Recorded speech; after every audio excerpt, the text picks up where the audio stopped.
Oh, as long as I have breath in my body, as long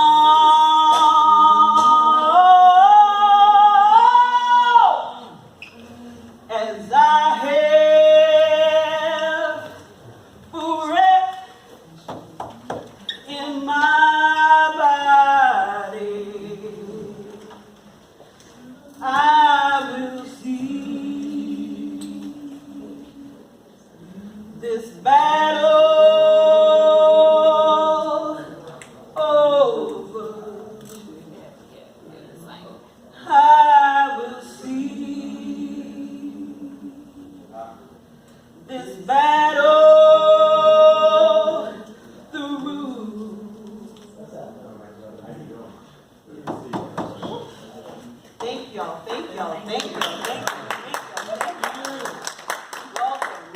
Welcome to the Beyond Blackface Forum, put on by Take 'em Down NOLA, in conjunction with the Suno School of Social Work. I know it's evening time, it's dark, I know that daylight savings time got us all discombobulated. And it's supper time, and I just want to welcome y'all to the refreshments that we have in the back. Tonight we embark on a series, one of a series of conversations that we've been having around Blackface this whole year. And I'm just so thankful and full of gratitude to have y'all here in the space with us tonight. Before we officially begin, we want to ground the space. We want to make room for the conversation that we're about to embark on. We know that it's a heavy thing. We know that it's an ancestral thing. And it's only right for us to acknowledge our root before we begin. So I'm going to call forth my sister Bonnie to get us going. Ashe, thank you. How you guys feeling today?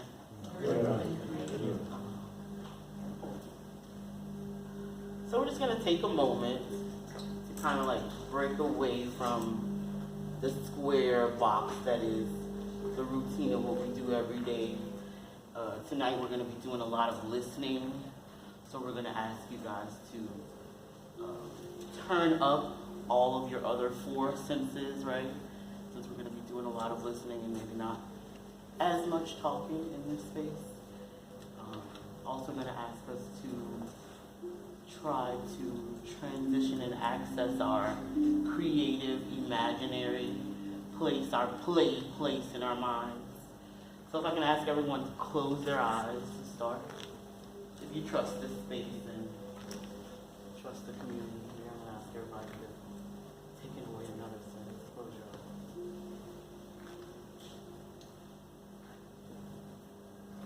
I'm going to ask everyone to take a moment to simply be with your breath, be in this moment.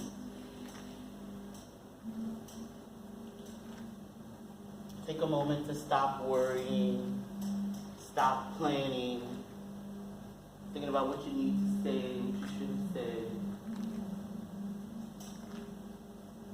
Call your awareness to your breath. If I can ask everyone to take a deep breath in and release. And we're going to take another deep breath. We're going to take a pause in between. So let's take another deep breath in. And as you pause, try to dissipate all the tension as you exhale. Release all the tension. And then for the next 5 minutes, try to envision your breath in and out, dissipating tension, breaking down strongholds, accessing ancestor memory with respect, asking for the strength and the courage to engage with community,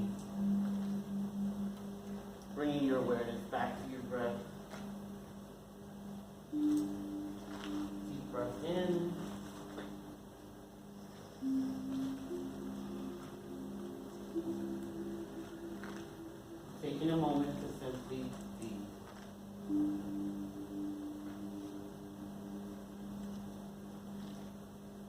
Taking a moment in stillness and awareness. Taking a moment to simply be.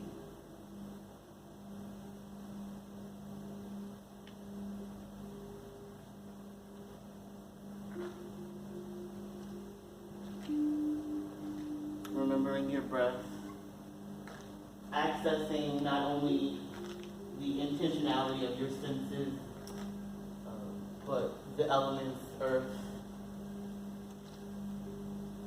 Ground yourself in the earth that is under this concrete foundation, the ancestors whose blood was spilled to till and cultivate and develop and culture and feed this terrain. Thinking about air, calling our awareness back to our breath. Thinking about water and both its cleansing and landscape cultivating abilities. Thinking about fire and how it can warm. And bringing our awareness to our breath. I'm going to ask us to take another collective deep breath in. And as you exhale, releasing any tension, any toxic energy you might be carrying from 10 years, 5 years, 5 minutes ago.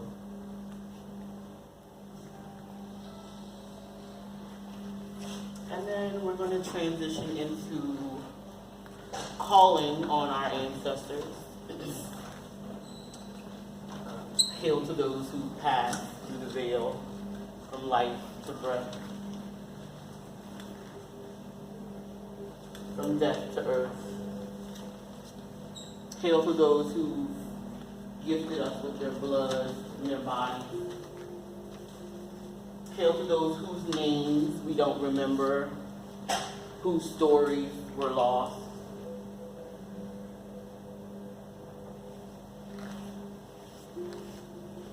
Hail to those whose names we're going to call here in a moment, accessing the power of water and asking that we proceed with respect and love and in the hope of community building us up.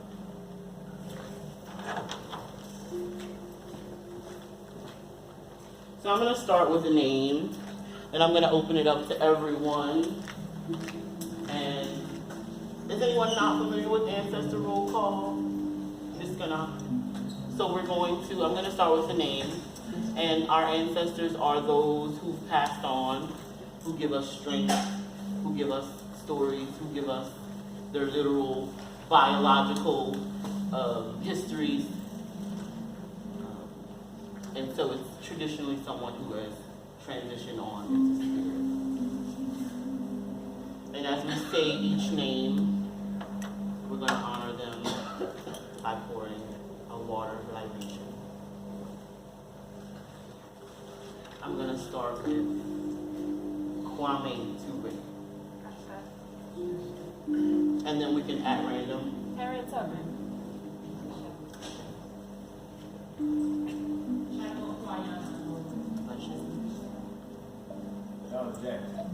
Ashe. Fred Hampton.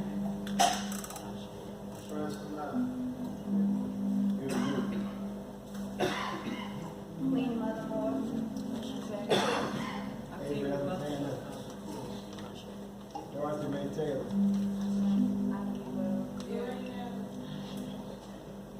I heard one in the back, not clearly. Ashe. Dr. Francis Crest Welton. Michael Jackson says, Ashe. I appreciate you all who come back to our here and now and go forward, hopefully feel a little more grounded, down. Ashe.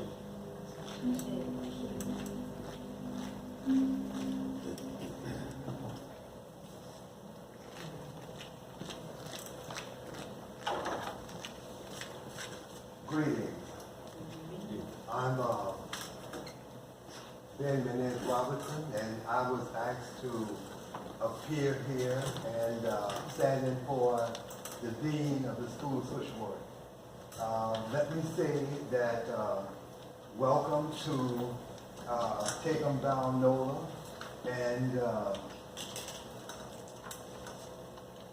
enjoy this space in the School of Social Work, talking about beyond Blackface. I had a similar conversation with my son recently about Blackface because it was in the news again for the 9,999 time. It's nothing new. And I wish we could get past that, especially in terms of what it symbolizes. But there's a lot of work that needs to be done. And I gather that knowing Malcolm Suber and the group he's associated with, that the work continues. So again, welcome to our building, the Millie M. Charles School of Social Work building, and we look forward to seeing you again. Thank you. Thank you.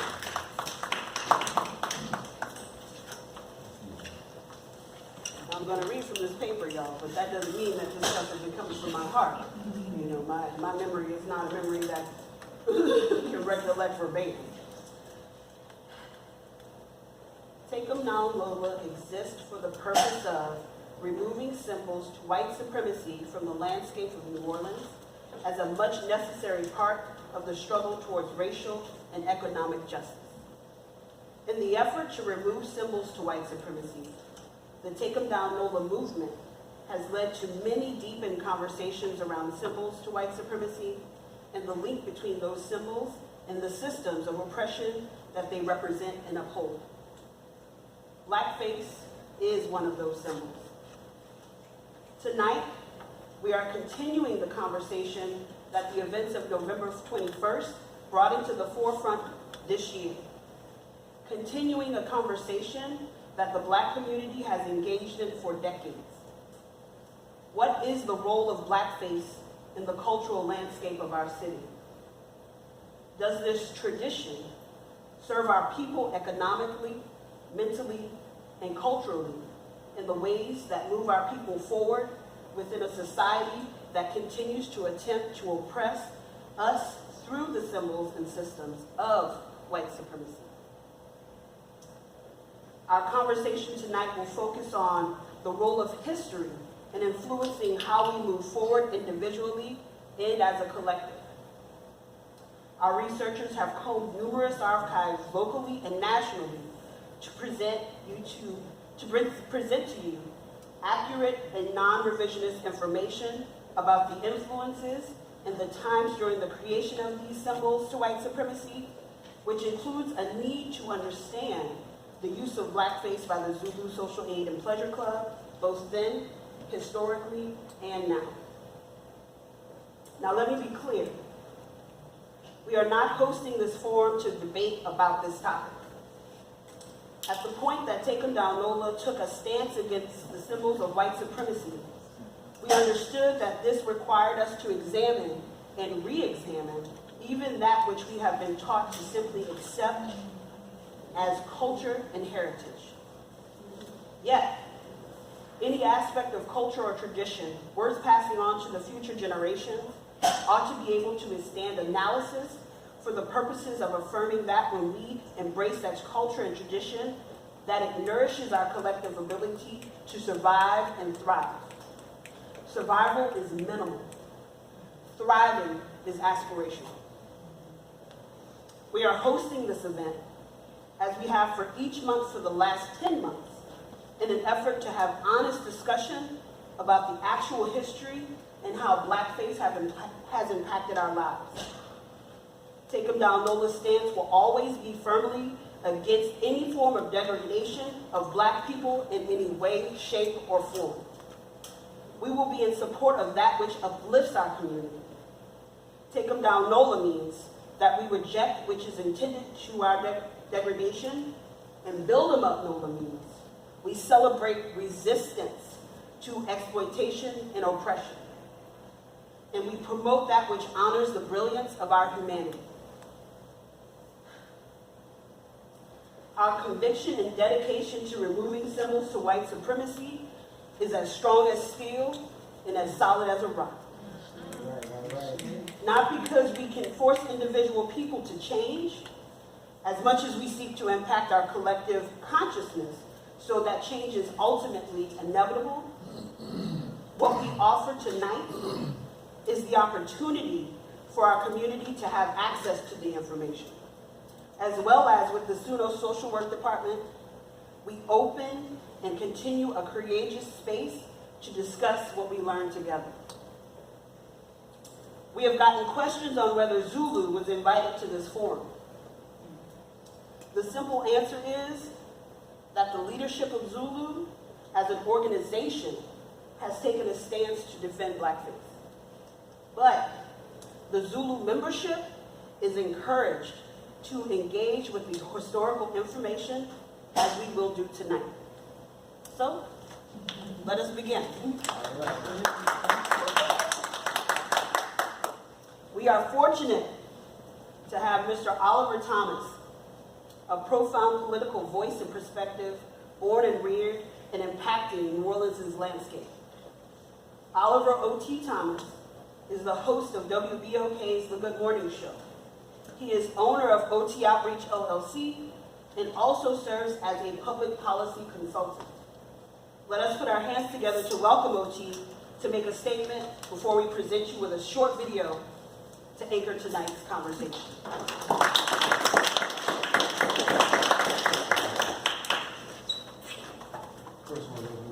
First of all, thank you guys. I've never been able to control my schedule. I always say yes to every meeting, every event. And when Malcolm and Angela asked me to participate, I'd actually forgotten that my agent had me booked for a panel discussion on the election and analyzing the results in the election.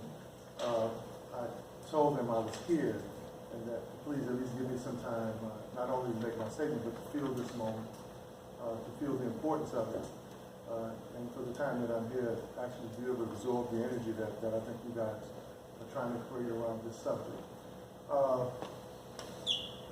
You know, I'm just a little light-skinned, Lower Ninth Ward boy, you know, and it's interesting that here I am in my bright face, talk about blackface. No, that's real to me, you know, especially given how I grew up and where I come from, you know, because for real as a kid, and I had a real life growing up across the canal, for real. People know my family, my dad, my brother. I was a schoolboy, but growing up in our neighborhood, my family members, the argument was about that. And sometimes you had to prove that based on how you looked, or how you moved, the way you came from. So for us, we always wanted to identify with our friends in desire, our friends in that community, and there was always a distinction. And I tell folk whenever I talk about the other side, about New Orleans and the caste system we have here, I used to remember the comments from relatives about, yeah, but they're the night walkers named Thomas. And so if we're going to have an honest discussion, we're going to have an honest discussion about all of it and how real it is in this town. So I'll never forget, and my brother was a beautiful black brother. He had curly hair, and brown skin, and orange eyes. And he used to be mad because he was bright. He didn't like that. And he was good with his hands. My father taught us to be good with our hands. So in his cases, the reverse of it was he always thought he had to prove something else, right? Say, hey, nah, man, I'm my people, I'm here. You know, these stigmas in society that get cast different ways. You know, this is where we're from. Why is there this distinction? And I wanted to say that just to kind of be clear, because if we're going to look at this piece, we ain't going to look at it from one person's lens. We're going to look at it from all lenses. And if we're going to begin to, like Sister Kinlaw said, to reimagine us, then we got to reimagine us. And all of us who identify with the struggle of our people, and where we were, and where we are, and where we're going, so that while we're reimagining us, we can control how they imagine us. So the statement I have is from some of the research that I've done. And hopefully it adds to the discussion.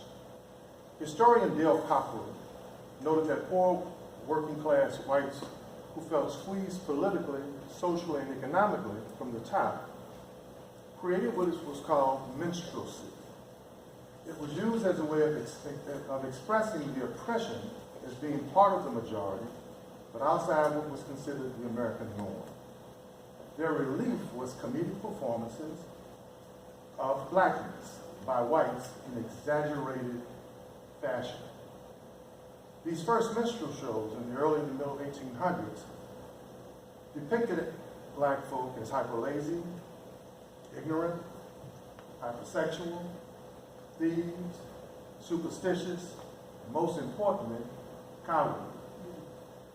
In the middle 1930s, Jim Crow took it to a whole nother level that was ready to build on these stereotypes that were created in the early 1800s. These influences cannot be overstated. These influences on racism and the media cannot be overstated.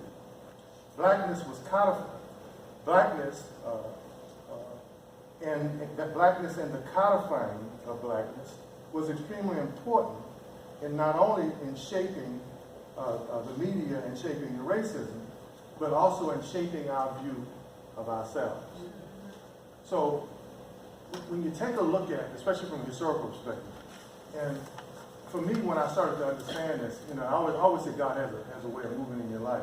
For the last couple of years, I did a place called The Other Black History, a Flip Mitchell's play we've been doing for the last couple of years, I played a high school teacher who keeps getting fired because he keeps trying to teach real black history. So the system, I always get in trouble with the principal in the system. And in that play, The Other Black History, we learned not only about Blackface, but Jim Crow, the birth of the nation, and all those important contributions of our community that were purposely left out. Now, one thing about being black in America, especially when you're having a real discussion, is that we're all guilty of not understanding our place in history and our blackness. True. We're all guilty, and I never forget, I spoke at Tulane a few years ago. They used to invite my little brain to go talk to their honor society, which was, the average GPA was usually about 3.7 or 3.8, and I would kind of talk to them about public policy and politics. And I'll never forget the conversation we had on white superiority and Jim Crow and racism and how it exists today. I think this was class maybe 3 years ago. And a young, very nice white girl who was always happy that I was there to talk to their group, who thought she really liked us. And when I was talking about the distinction and how it exists today and what it does today, she said, Mr. Thomas, she said, we appreciate when you come, and all that's good, but, if you really work hard, and, you apply yourself, and you really want to do what's right, we all have a chance. And, one thing about growing up in my neighborhood, I believe in a little shotgun. Sometimes I'll say some stuff to kind of get your attention, or I might do something to get your attention if that's what's required. So I said, what could I say to this little nice white girl who really likes us? So she would understand just how powerful what they did and what they do is. So God gave me this. So I said, you know what? I hear you.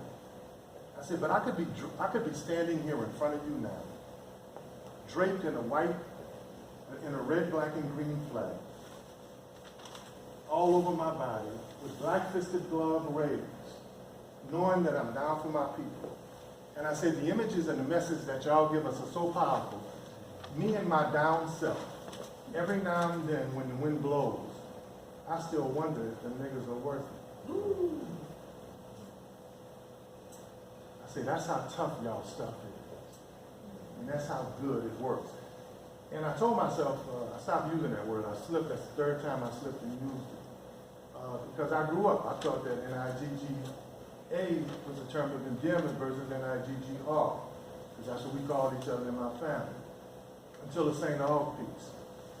And until when they take that stuff and use it against us, and they take all of those other things, and even if we think we adopt what they're doing and we make it a term of endearment, everything that's been used negative, whether it's blackface or whether it's how we talk to each other.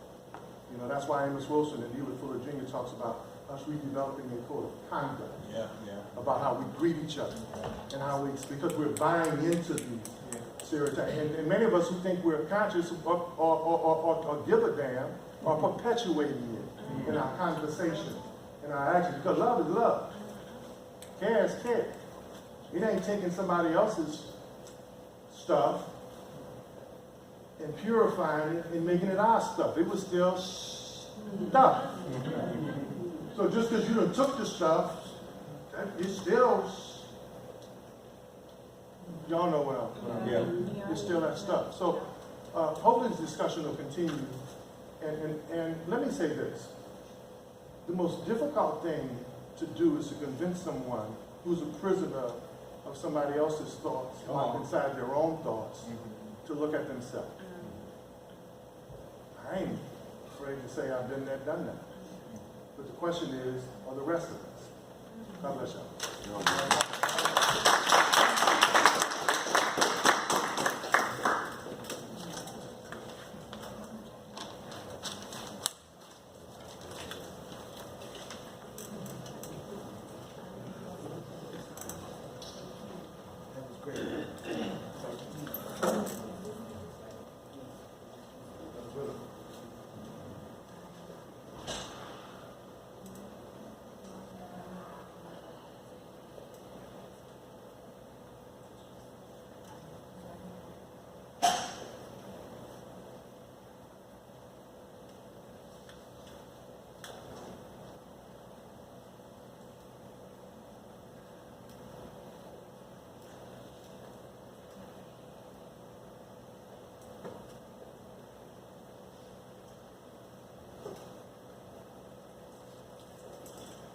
Tradition. It's a big part of how people define who we are, our values, identity, and our communities. Which is why people feel personally attacked and often very upset when their most important traditions are questioned.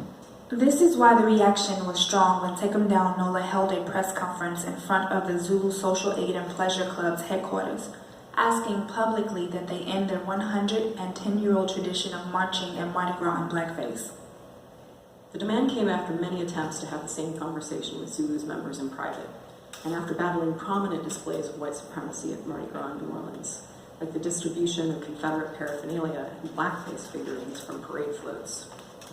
The Black community and its allies were reasonably hurt by those incidents and demanded change.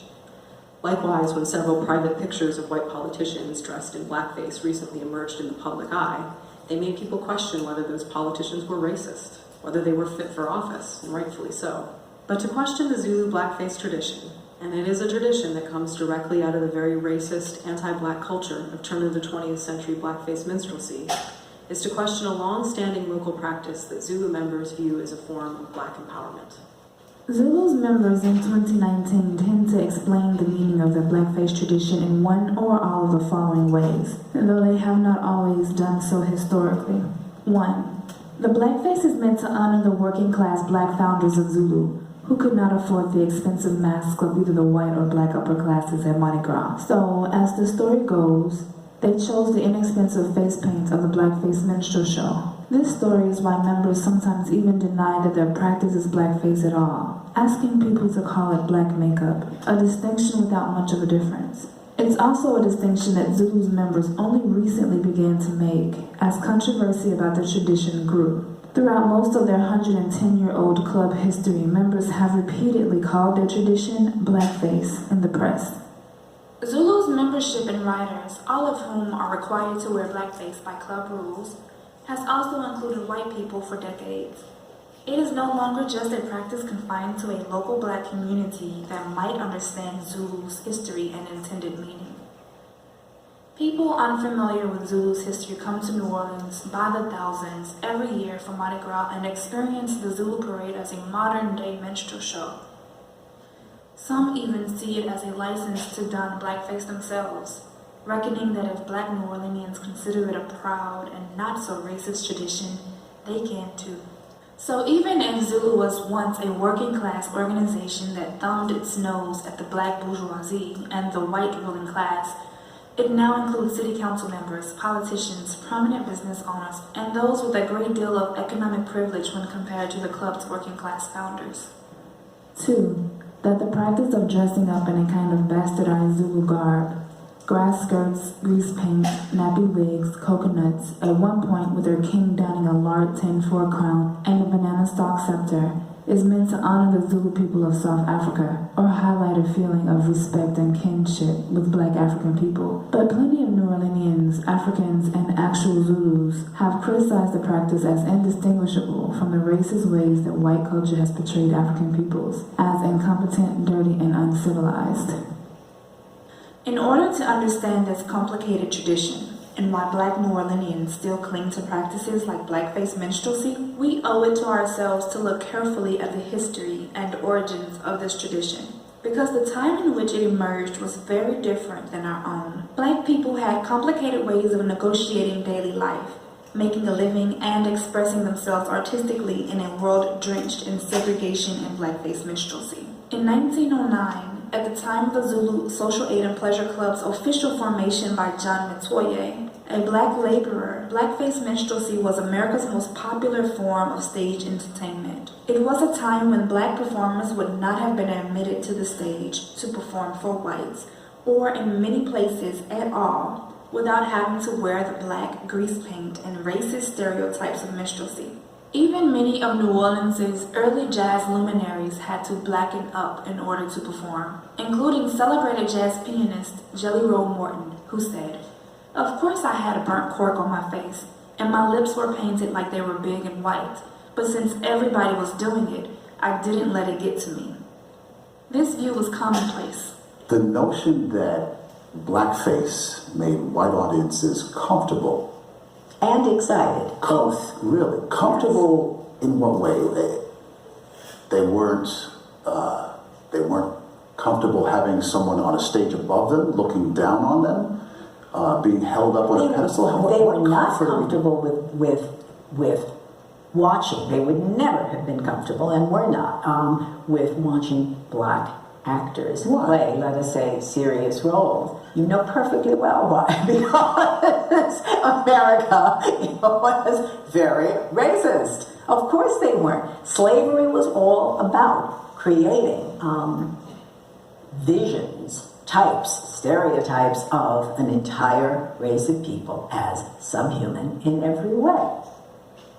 Most popular historical resources, including the Zulu Social Aid and Pleasure Club's website, profess that it was an African-American blackface minstrel troupe called the Smart Set that performed the skit at the Pythian Theater in 1909 that inspired the masking tradition of Zulu, with a song titled, "There Never Was and Never Will Be a King Like Me."